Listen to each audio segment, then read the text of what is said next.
This episode is for educational and informational purposes only and is not medical advice.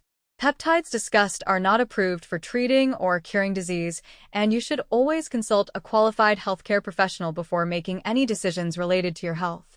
Today we're talking about something that doesn't get enough attention, and that's ovarian health, specifically through the lens of peptides and cellular signaling.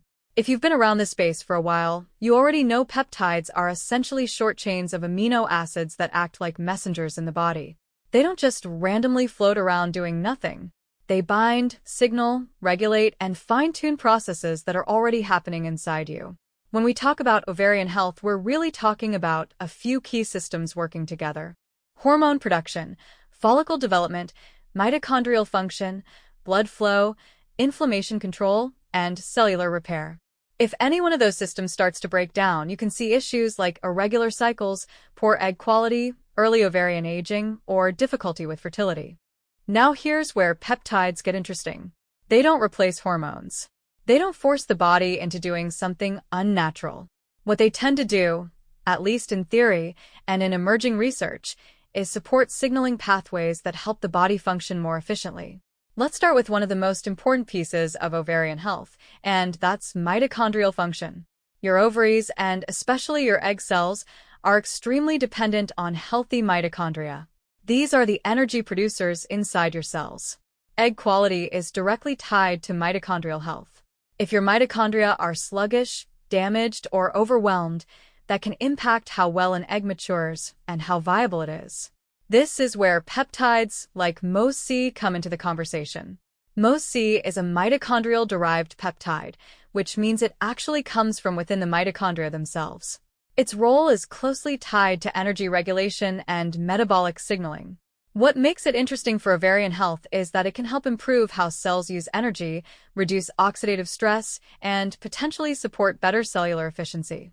When oxidative stress is high, meaning there's an imbalance between free radicals and antioxidants that can damage ovarian tissue and eggs. Supporting mitochondrial signaling can help reduce that stress load, which is one piece of the puzzle in maintaining healthier ovarian function over time. Another peptide that often gets discussed in this space is SS31, also known as a mitochondrial targeting peptide. Its mechanism is a little different. Instead of signaling broadly like MOTS-c, SS31 actually binds to cardiolipin, a lipid found in the inner mitochondrial membrane. This helps stabilize mitochondrial structure and improve energy production efficiency. Think of it like reinforcing the walls of a power plant while also improving how efficiently it produces energy. In the context of ovarian health, that could translate to better support for the high energy demands of egg maturation and hormone production. Now, let's shift into blood flow and tissue health. The ovaries require consistent and healthy blood supply to function properly. Nutrients, oxygen, and hormonal signals all rely on circulation. If blood flow is compromised, even slightly, it can affect follicle development and overall ovarian responsiveness. This is where peptides like BPC 157 come into play. BPC 157 is known for its role in tissue repair and angiogenesis, which is the formation of new blood vessels. While most people talk about it for gut health or injury recovery, the underlying mechanism, improving blood flow and supporting tissue repair, could theoretically extend to ovarian tissue as well. Better circulation means better delivery of nutrients and signaling molecules. It also means more efficient removal of waste products and inflammatory compounds. Speaking of inflammation, chronic low-grade inflammation is one of the biggest hidden disruptors of ovarian health. It can interfere with hormone signaling, damage follicles, and contribute to conditions where the ovaries just aren't functioning optimally. Peptides like KPV, which is derived from alpha-melanocyte-stimulating hormone, have been studied for their anti-inflammatory properties. They work by modulating inflammatory pathways rather than completely shutting them down. That's important because you don't want to eliminate inflammation entirely. You just want to keep it balanced. When inflammation is controlled, the ovarian environment becomes more stable. Hormonal signaling becomes clearer, cellular stress is reduced, and overall function can improve. Now, let's talk about hormonal signaling itself.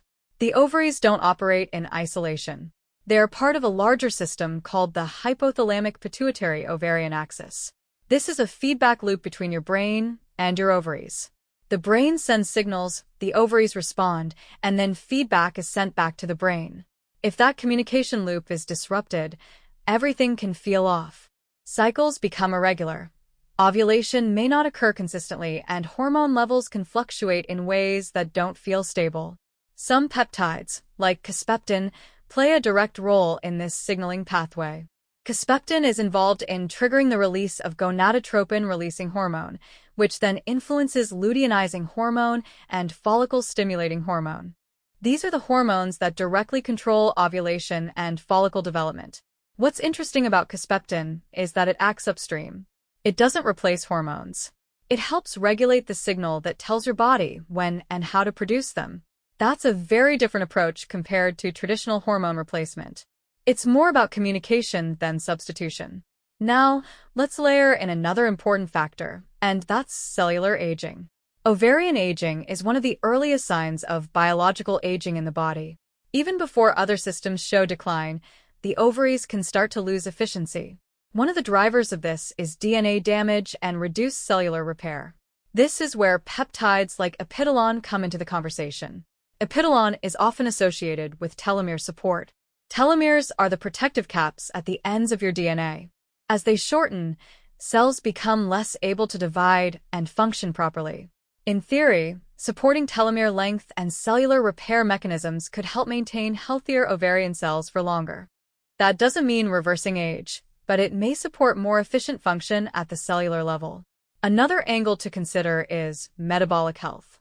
Insulin resistance, blood sugar instability, and metabolic dysfunction can all impact ovarian function. This is especially relevant in conditions where hormonal balance is affected by metabolic signaling. Peptides like GLP-1 analogs or dual and triple agonists are often discussed for weight and metabolic health, but their downstream effects can also influence ovarian function indirectly. When insulin sensitivity improves and metabolic stress decreases, the hormonal environment becomes more stable. That stability can support more consistent ovulation and better overall ovarian signaling. Now, let's bring this all together. When you look at ovarian health through this lens, it's not about one peptide doing one thing. It's about multiple systems working together. Mitochondrial support helps improve energy production and reduce oxidative stress. Blood flow support ensures nutrients and signals are delivered efficiently. Anti-inflammatory signaling creates a more stable cellular environment. Hormonal signaling peptides help regulate communication between the brain and ovaries. And cellular repair peptides support long-term function and resilience. Each piece on its own might not seem dramatic, but together, they create a more supportive environment for ovarian function. It's also important to understand that responses can vary.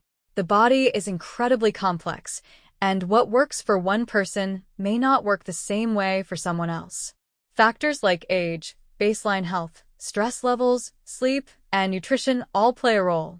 Peptides are not a shortcut. They're tools. And like any tool, how they're used and in what context matters. If you zoom out even further, one of the biggest themes here is signaling efficiency. The body is constantly communicating internally.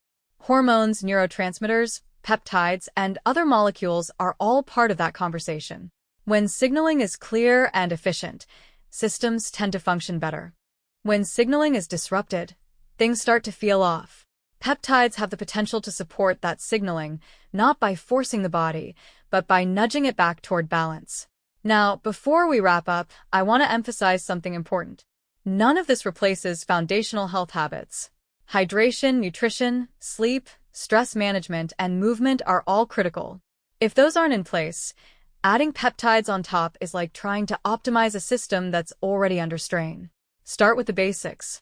Then, if you choose to explore advanced tools, do so thoughtfully and with proper guidance. This episode is for educational purposes only and is not intended as medical advice. Always consult with a qualified healthcare professional before using any peptides or making changes to your health routine. Ovarian health is complex, but it's also incredibly responsive to the environment you create inside your body. The more you understand the systems involved, the more empowered you are to support them. Thanks for listening, keep learning, and stay curious.